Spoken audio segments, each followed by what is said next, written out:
Some of them are very technical. Okay, today's daf is Samach Zayin, and we're going to start Samach Zayin Amud Aleph, and we are at the 2 dots, which is 1, 2, 3, 4, 5, 6, 7, 8, about 9 lines it looks like, from the 1, 2, 3, 4, 5, 6, 7, 9 lines from the top. Okay, Rav Chizda Rav Sheshet. So it says Rav Chizda 67. Rav Chizda Rav Sheshet. So when Rav Chizda and Rav Sheshet kipageh bahadeh hadadeh, when Rav Chizda and Rav Sheshet would encounter one another, Rav Chizda mirata'an sifvateh mimatnayata de Rav Sheshet.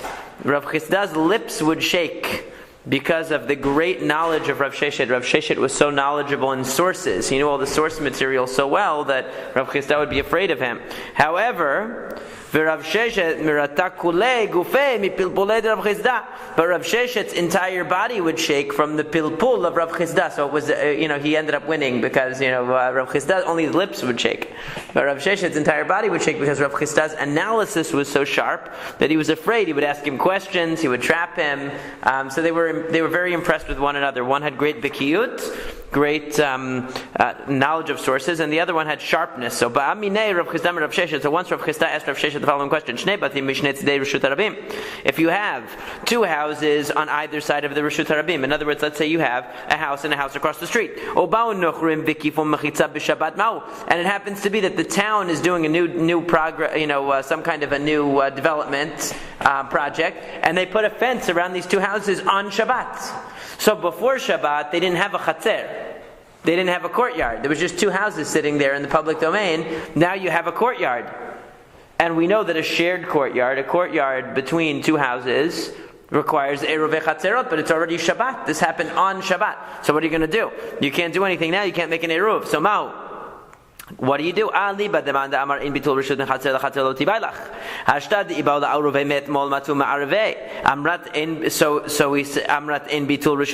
lachatzer. Hachad iba'ul aruvei me'etmol lo matzu ma'arevei lo kol sheken. So he says, don't even ask. According to the view that says that you can't do bitul reshut from one to the other. Remember, we talked about yesterday that if you have 2 courtyards and they share a door, but they didn't make an eruv with each other.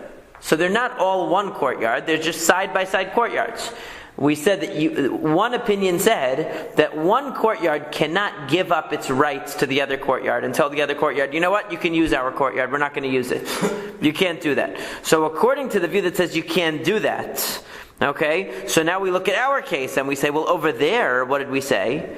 We said that even in a situation where they could have made an eruv before, they still can't give up rights one courtyard cannot give up its rights to the other courtyard. So in our case, where we see that there was no way that they could have made an eruv before, why is there no way they could have made an eruv before? Because there was no chatzer before. There was no wall before Shabbat. So there was no way to make an eruv before Shabbat. So certainly in this case, in other words, if in a case where they had the potential to be unified, but they didn't, we still say that one courtyard can't give up its rights to the other one.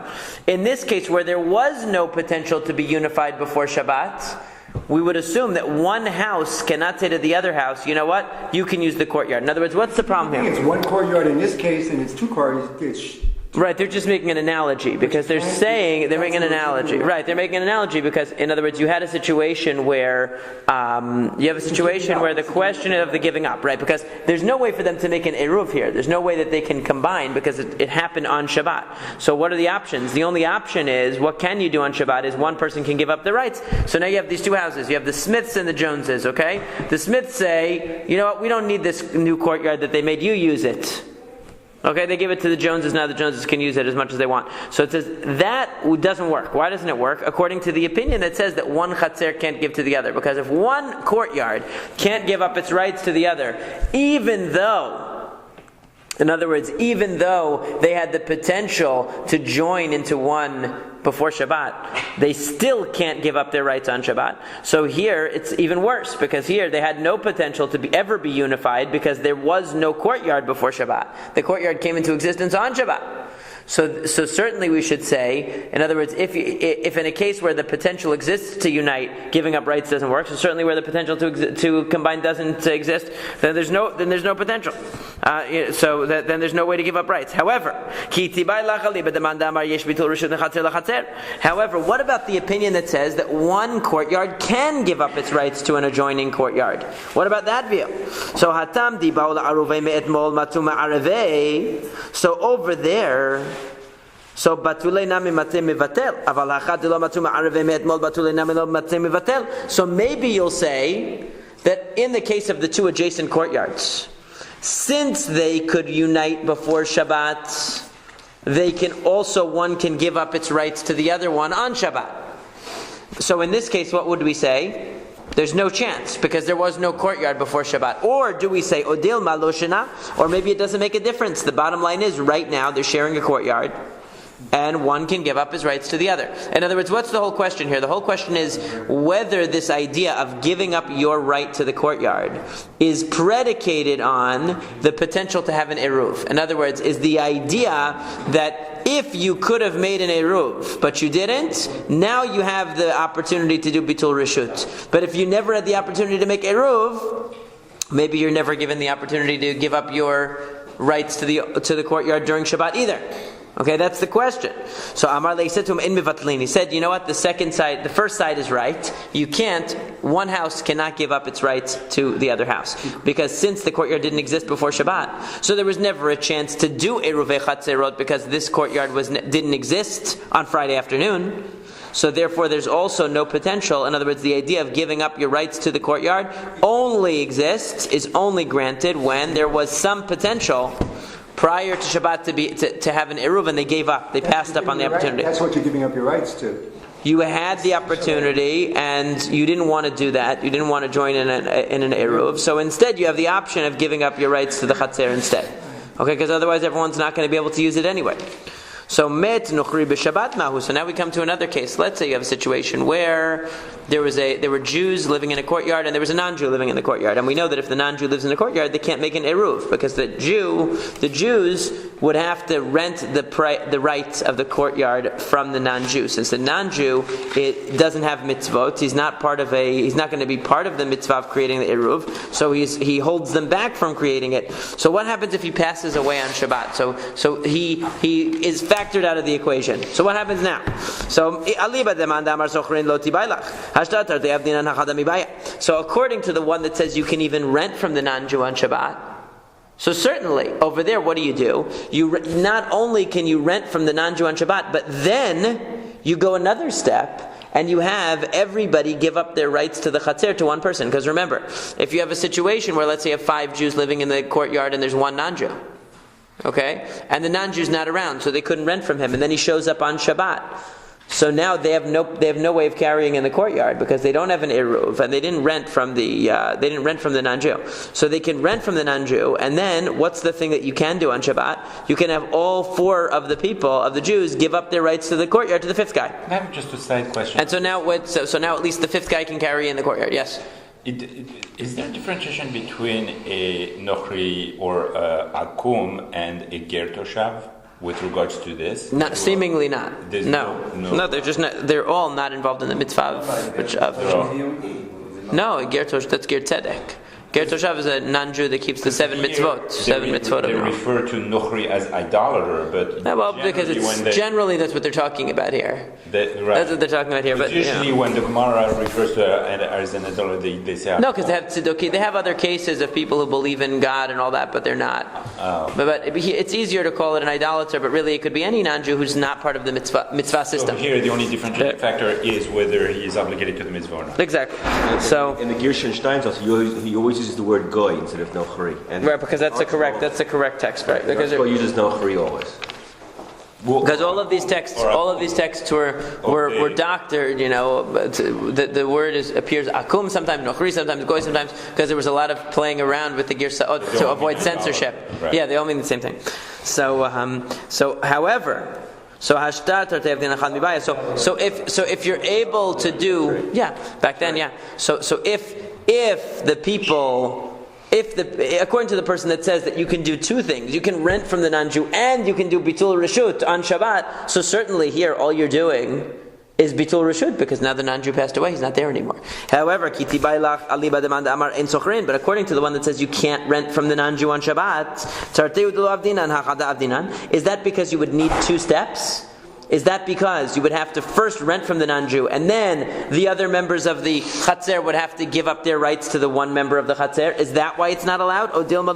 Or maybe even in this case where there's only one step left to do. Because since the non-Jew passed away, or let's say he moved out even, whatever, you don't have to use passing away, it doesn't have to be that dramatic. The point is he's out, unavailable is more complicated, but he's no longer living there. Okay? So he's no longer living there, so you don't have to rent from him anymore, but now what you have left to do is bitul reshut. So is that allowed? So he says, or maybe it doesn't matter. And in both cases, whether you have to rent and give up rights to the Chatzer, or you just have to give up rights to the Chatzer on Shabbat because the situation changed, the circumstance changed. So Amar Lei said to him, Ani omer mevatlin, v'hamnuna amar en mevatlin. He said, I say, remember Rav Chisda was asking this from Rav Sheshet. Rav Sheshet says, I say, you can do it. In that case, if the non-Jew dies or is factored out of the equation, so now the situation changed. You didn't have to do anything. The only thing you have to do is for the other members of the Chatzer to give up their rights to the courtyard to one person. That you can do even on Shabbat. It's no problem. Because the only issue with renting from the non-Jew is that it's a two-part process. You have to first rent, and then all of the Jews have to get together and give up their rights to the courtyard. In order to unify the courtyard, they have to give up their rights to the one guy. So the new situation now is the fence, or? No, there's two cases. The first case was the fence. This case is where he dies. I understand that. But we're not trying to draw an analogy? No, that was two cases. There were two questions. The first question, Rav Sheshet says it's no good. The first case, when the fence is built on Shabbat, Rav Sheshet said since there was no possibility of making an Eruv before Shabbat, there's no possibility of giving up.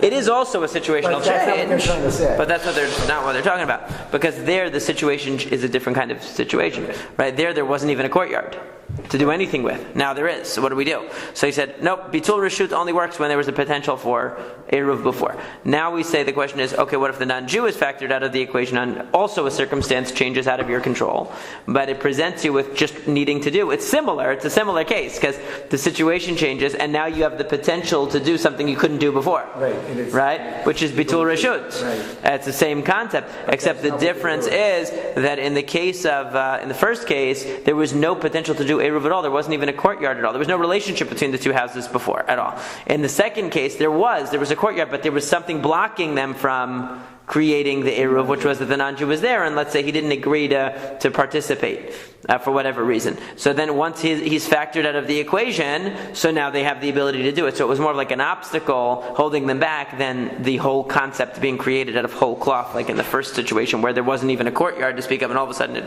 it comes into a being.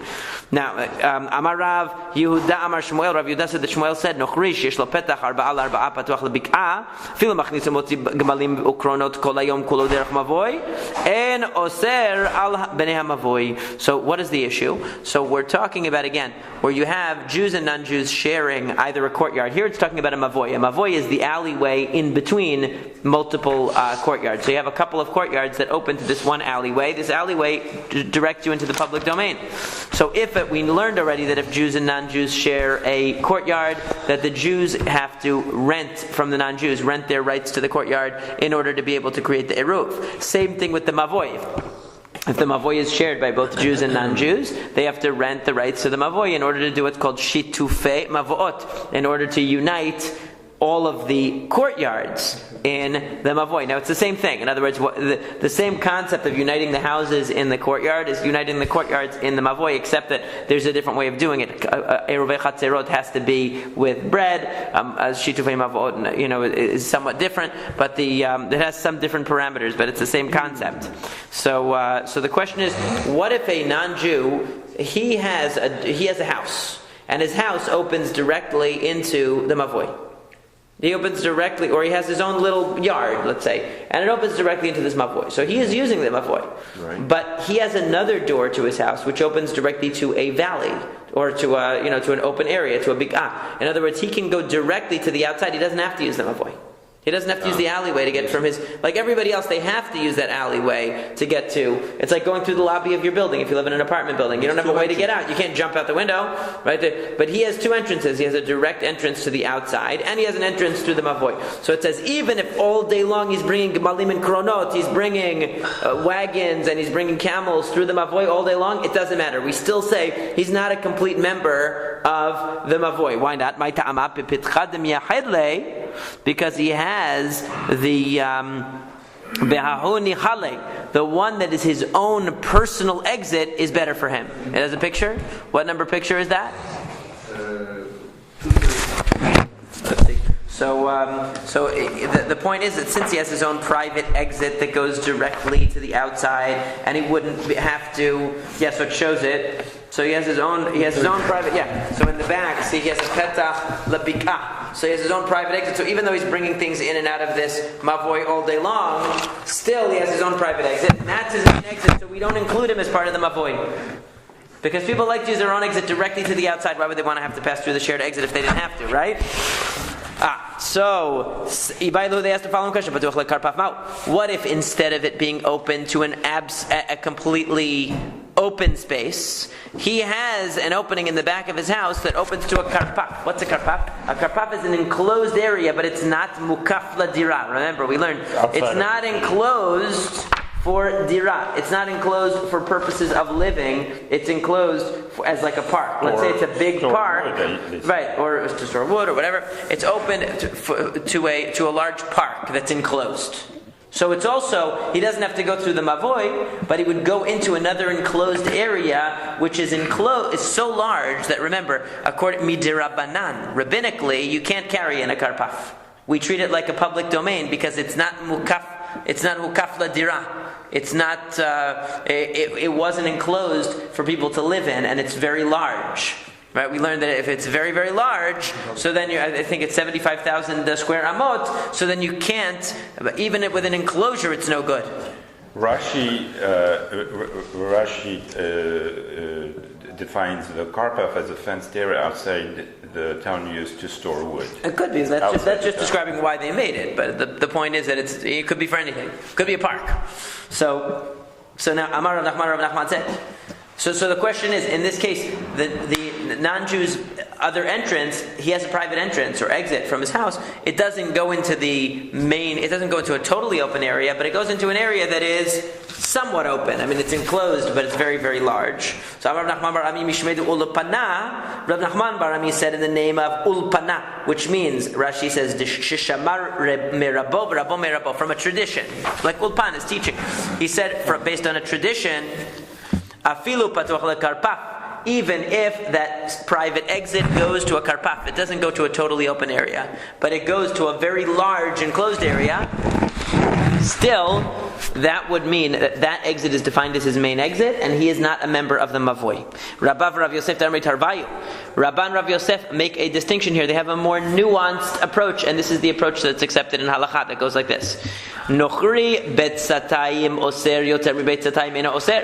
V'Yisrael bet satayim ena oser yoter mi bet satayim oser. So they make a very sharp distinction here. It makes a lot of sense. That when it comes to the non-Jew, you can have a non-Jew with a private entrance. So he has an entrance to the mavoi from his yard, and he also has a private, or from his chatzer. Let's say he's a member of the chatzer. He's a member of the courtyard, and his courtyard goes into the mavoi. Okay, but he only gave up his rights to the courtyard, not to the mavoi. Let's say. So, and he has also an exit that goes into the karpaf, that goes into an enclosed area that's very large. He's not Jewish. No, he's not Jewish. So he has two exits. He can either go through the mavoi like the rest of the people on the chatzer, or he can go through his own private exit into the karpaf. So Rabban Rav Yosef say that it works like this. That it depends how large the karpaf is. If the karpaf is bet satayim, it's only a bet satayim, which means it is up to the maximum amount that a Jew is allowed to carry in the karpaf on Shabbat. Okay? In other words, it's still considered a Reshut HaYachid halachically. It's still considered a private domain because it's still considered to be small enough that a Jew could carry there on Shabbat. Which is that it's less than the 75,000 square amot that is the maximum. Okay, so if it's up to that, right? So then, in other words, if his karpaf is still considered a private domain, oser, then we don't consider that to be an exit of the non-Jew out of the courtyard. We just consider that to be another part of his house. In other words, he only has one exit. he still really has only one exit, because the exit into that rear area is not a real exit, because it's still a private domain. However, yoter mi betzatayim, if it's so large that a Jew wouldn't be able to carry in that karpaf, now we say it's an exit from his house, because it goes into an area that, at least from a halachic perspective, is a public domain, even though it's only rabbinically a public domain. But let's say it's considered not a private domain. However, for a Jew, it's the opposite. Let's say we have a Jew who's also a renegade and refuses to give up its rights to the mavoi. Okay, because he's just trying to cause trouble. He doesn't like somebody in one of the other chatzerot. So he's happy to join with his chatzer, but doesn't want to help the people in the other one. Okay, so let's say that happened. So then, how do we determine whether he is an owner of this of the mavoi? It's the opposite way. If the exit he has in the back is up to betzatayim, in other words, it's up to the level that he could carry on Shabbat, now we say that's an exit for him, because you could carry there on Shabbat. However, if it's so large that he couldn't carry there on Shabbat, then we say he can't use it on Shabbat, so his real exit is through the mavoi. And he's part of the mavoi. In other words, it's the reverse, because since the Jew has to deal with Hilchot Shabbat, so what's considered an exit for him is going to be the reverse of what's considered an exit for the non-Jew. For the non-Jew, if it's something which is so large that the Jew can't carry there, then we look at it as a good exit for the non-Jew that takes him out of the mavoi. If it's small enough that it's still considered a private domain, we don't look at it as an exit. Whereas for the Jew, it's the opposite. If it's a small enough rear exit, that private exit, in other words, the private exit goes into an area small enough that he can actually bring his stuff there on Shabbat, then we say that that's a valid exit. If it's so large that the Jew wouldn't be able to bring things in there on Shabbat, then we say it's not a valid exit anymore. What can be stuff for the Jew on Shabbat to carry? His book, his food, I don't know, anything. Well, his animals could walk anywhere because he's not carrying the animals. But let's say he wanted to bring food and it goes sit in there. So if it's a certain dimension if it's a certain size, even if it's enclosed, he can't carry in there anymore. It's called a karpaf. So if it's a place that the Jew can't carry things on Shabbat, we say that's not really a valid exit on Shabbat then, because the Jew's not going to want to carry things that way. He's going to want to carry things through the mavoi, which is enclosed for him. But the non-Jew, it's the opposite. If his rear exit goes to an area that's so large that from our perspective we can't carry there on Shabbat, then we exclude him from the mavoi. But if it's small enough that we could carry there on Shabbat, we don't see that as being an exit at all. Why are we differentiating for the non-Jew? Why do we care? What's the deal? Why do we differentiate between what we're going to accept as an exit, a second exit for him, and not? He's got no carrying issues. What do you mean?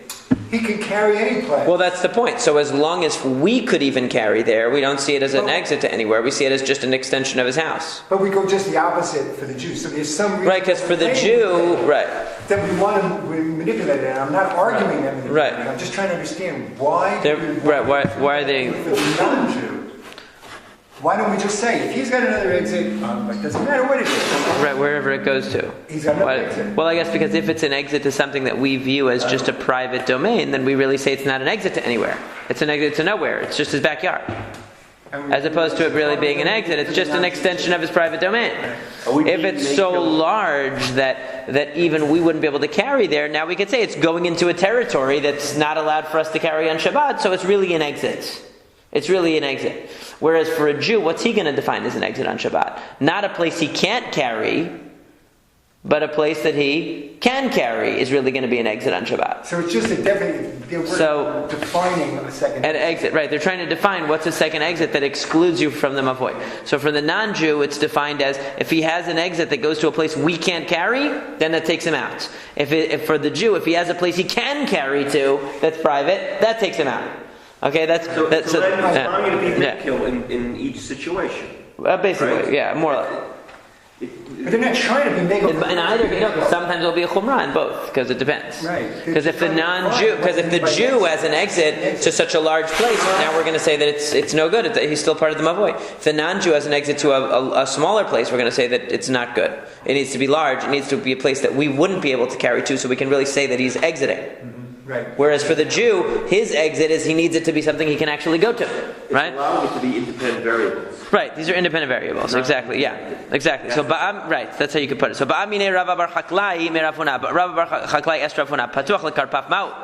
So he re-asked the same question. If the second exit goes to a karpaf, what's the status? Amar Lei said to him, Hare amru bet satayim oser yoter bet satayim eno oser. We've already said, if it's a bet satayim, if it's small enough that even the Jew would be able to carry there on Shabbat, this is talking about the non-Jew's house. So if it's small enough that even the Jew would be able to carry there on Shabbat, then it's still considered contiguous with the house of the non-Jew. It's not considered an exit.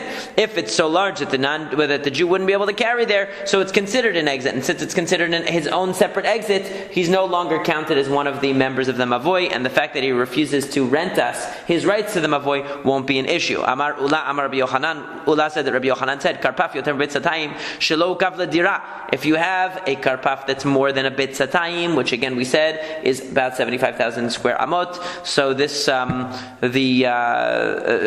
it's not enclosed for living purposes.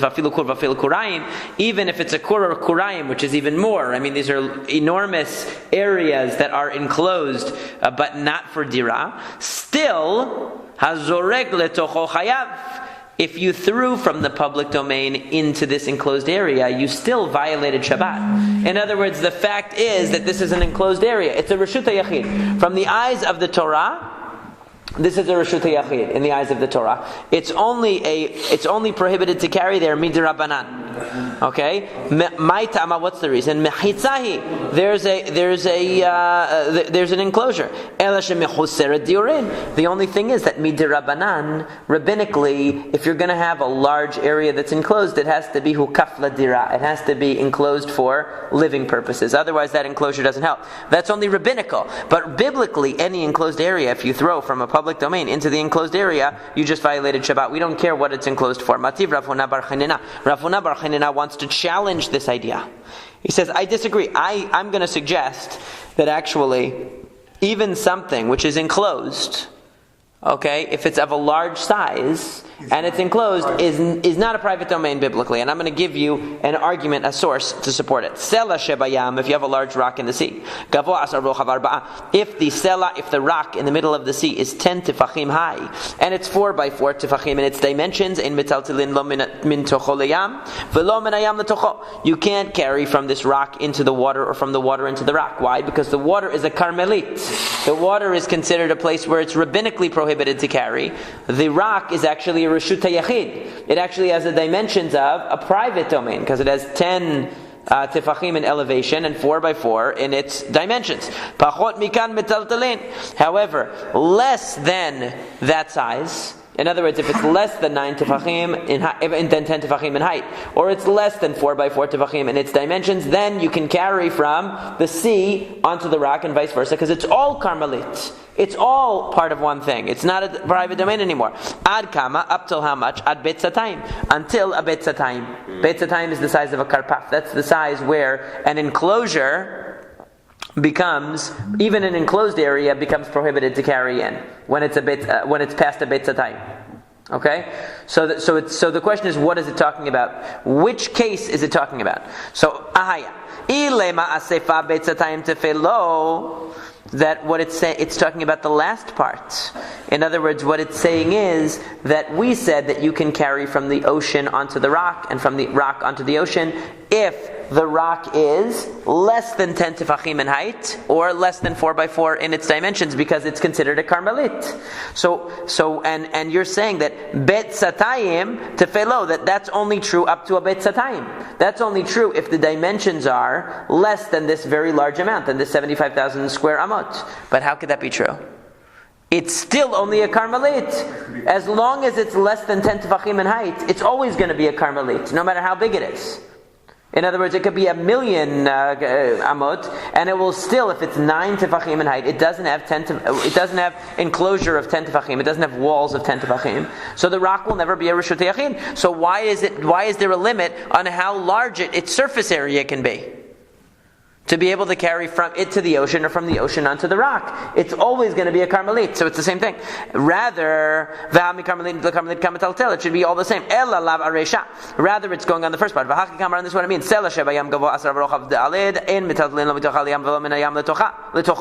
That we say that if you have a rock that's 10 tefachim in height and 4 tefachim and by 4 tefachim in dimension, so you can't carry from the water onto the rock or the rock onto the water, because you're going from a private domain to a karmelit. The karmelit is this quasi-public domain. Okay? Ve'ad kama, to what point? Ad betzatayim, until a betzatayim. Hayeter mi betzatayim mitaltelin. So what do you see? Then what is that qualification at the end of the Braita? It says ad betzatayim.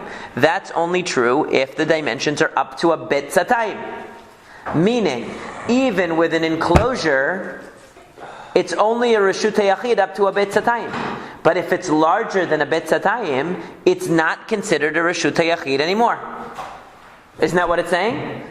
In other words, Rabbi Yochanan was saying that if you have an enclosure, even if it's more than a betzatayim, even if it's 10 betzatayims, batesatayim, so still, biblically, it's a reshut yachid. Rabbinically, you can't carry in there, but biblically, it's a reshut yachid as long as it has an enclosure. Now, Rav Chanina is showing from the Braita. Look what it says. It says you can't carry from this rock that's considered a private domain into the ocean, and you can't carry from the ocean onto the rock because the rock is a private domain. But ad betzatayim, that's only true if the rock is up to the dimensions of a betzatayim. But if it's more than 75,000 square amot in its surface area, even though it's 10 tefachim in height, even though it's a private domain, it's enclosed. It's viewed as enclosed because it has the height of 10 tefachim. It's considered like walls. Still, we say it's no longer a reshut yachid. It becomes part of the karmelit. It becomes part of the ocean. So that proves that once you have a certain dimension, it doesn't matter if it's enclosed. It's actually only rabbinically a reshut yachid. It's not biblically. So alma karmeliti tiyuvtat Rabbi Yochanan. What does that show you? That shows you it becomes a karmelit after a certain size. It's no longer a reshut yachid. That's the truth. So Amar Rava says, wait a second. Somebody who doesn't know how to answer Baraitot is contradicting Rabbi Yochanan. In other words, you have no idea what you're saying, you have no idea what you're doing, and you're wrong. You think you're smarter than Rabbi Yochanan, but you're not. Le'olam aresha. Let's go to our original answer. This qualification of ad betzatayim, only up to a betzatayim, is not talking about the case of the reshut yachid, like you said. It's not saying that a reshut yachid of a certain size is no longer a private domain. V'hachi kamar, this is what it's saying. Ha betocho metaltelin. Okay, ve'ad kama ad betzatayim. What it meant was, it's going on the beginning part. That it says betocho metaltelin. It's talking about the case where it said you can't carry from the ocean onto the rock, or from the rock onto the ocean. But what's the implication? On the rock itself, you can carry around as much as you want, right? So he says that's only ad betzatayim. That's only if it is up to a betzatayim. Because if it's larger than a betzatayim, even an enclosed area, rabbinically you can't carry anymore. That's all it's saying. It's not saying that once it's larger than a betzatayim, it's no longer a private domain. It's saying that once it's larger than a betzatayim, you can't carry on the rock anymore, more than 4 amot, because rabbinically it's prohibited. That's all. It's not allowing you at that point to carry from the ocean onto the rock. It's telling you that on the rock itself you have a limitation, that once it's a certain size you can't move. And we know that already, that enclosed area, once it's more than a betzatayim, you can't carry in it anymore. Rabbinically, that doesn't mean you can carry from a public domain into it, or even from a karmelit into it. That just means that on the rock itself, it becomes that once it's as large as a betzatayim, there's a rabbinic prohibition on carrying. Rav Ashi Amar, Rav Ashi says, Le'olam aresha. Rav Ashi says, I agree with you. It's going on the first part of the Braita. Okay? Where it talked about the large rock, and moving things back and forth from the large rock to the sea. Hen amru v'hen amru. They said, and they said, meaning the rabbis made a rabbinic decree, and they can qualify it however they want. The rabbis made the decree that a private domain that's larger than a beit satayim, that's more than 75,000 square amot, you cannot carry. You cannot carry more than 4 amot on it. Vehen amru, and they said in metatlin reshutei yachid lekarmelit, and they also decreed that you can't carry from a private domain to a karmelit. Both of these things are rabbinic in nature. So beit satayim desharei letaltulei bekulei asrei rabbanan letaltulei lo menayam letocho velo mitocho layam.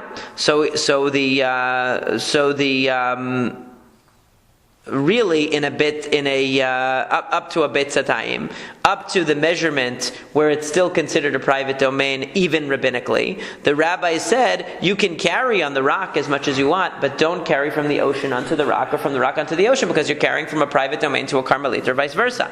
Because it's a private domain. But yet there mi beit satayim, once you pass the beit satayim, now you have an enclosed area that's larger than a beit satayim. And we know that any enclosed area larger than a beit satayim, rabbinically you can't carry in there. That's where the rabbi said, you know what? Now you can carry from the ocean onto the rock and the rock onto the ocean. So wait a second. What's the reason? Because they said, if they don't allow you to move objects from the ocean onto this rock and from the rock onto the ocean. And remember, this rock is larger than a beit satayim. It's a very, very large surface area rock that has 10 tefachim. So really, biblically, it's a reshutei yachid. Biblically, it's a private domain. Rabbinically, you can't carry on this rock. So the problem is, if they said to you, you also can't carry from the ocean onto the rock or the rock onto the ocean, what are you going to assume? That even though it's very, very large, it's still a private domain, even rabbinically. And I can carry the full length and width of the rock. You can't have it both ways. Right. Once you're going to call it a karmelit, that you can't carry 4 amot on this rock, you can't also say that I can't carry from the ocean onto the rock and the rock onto the ocean. You can't have everything. So you have to pick one. So they decided to pick, we're going to let it be a karmelit, and we're going to say that you can move from the ocean to the rock and the rock to the ocean, but you can only move 4 amot on the rock itself.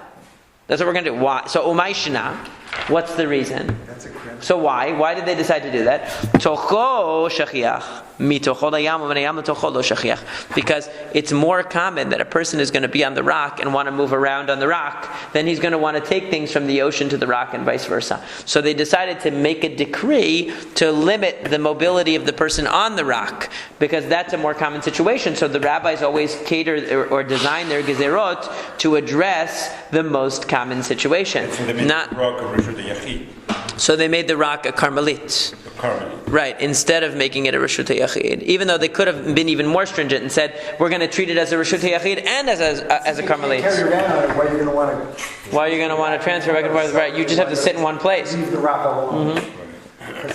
So basically, in conclusion, so there were 3 ways of trying to understand this braita. The first way was to try to understand that once the rock exceeds a certain surface area, it actually is no longer a private domain, even biblically.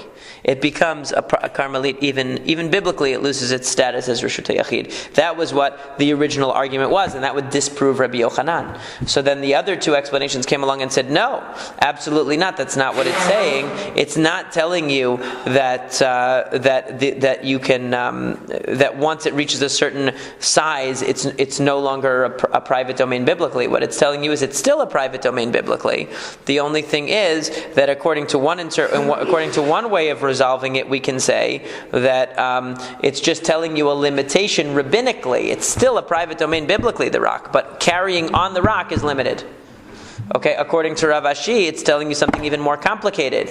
That once it reaches certain dimensions, they treated it as a karmelit, even though it's technically a private domain, and even allowed you to take things from the ocean onto the rock and from the rock to the ocean, provided that you not move more than 4 amot on the rock itself. So that's taking it even a further step than the previous interpretation, because the previous interpretation was saying that you can't, that once it reaches certain dimensions, you can't carry more than 4 amot on the rock itself. But you also can't carry from ocean to rock or rock to ocean. Rav Ashi comes along and says, I'll loosen it up a little bit and say a little bit more liberally, that will give it at least just one status. We're just going to give it the status of Carmelit, and we're going to remove its status of Reshutei Yachid from the perspective of rabbinical halachot. From the perspective of biblical halachot, really, it's still a private domain, and that upholds what Rabbi Yochanan said, which was that a private domain, no matter how big it is, if it's enclosed, from a biblical perspective, is still going to be a private domain. We'll go a little bit further since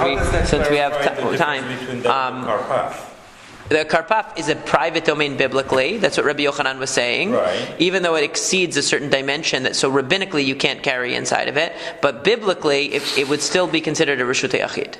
That's upholding Rabbi Yochanan's halacha. I don't understand. It's enclosed. So didn't they bring up this to explain what a Rav karpaf is? Chinana was trying to argue that you see that a karpaf, once it reaches a certain dimension, even biblically it's not a private domain anymore, even though it's enclosed. So they're trying to defend Rabbi Yochanan and say that it really is still a private domain. So we'll just go a little bit further since we have a little time. It's early. So there was a baby whose water spilled. Now what that means is that it was a brit milah, and they had the hot water prepared for the brit, and they would not do a brit milah unless they had hot water ready for the baby, for medical reasons. So the water spilled out, the hot water that they had prepared, and they wanted to do the brit. So Amar Lahu Rabbah said to them, bring him some hot water. Migo beitai, from my house. I have hot water in an urn, back at the house. I have the kumkum, whatever it is. Go get it to bring it. So Amar le Abai said to him, "Bahalo arvinan," but we didn't make an eruvei chatzerot. How can you carry from your house into the chatzer?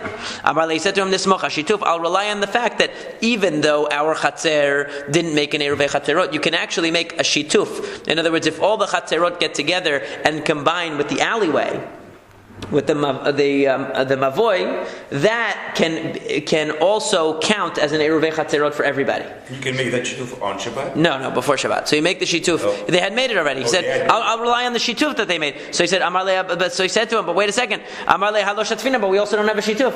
There's nothing.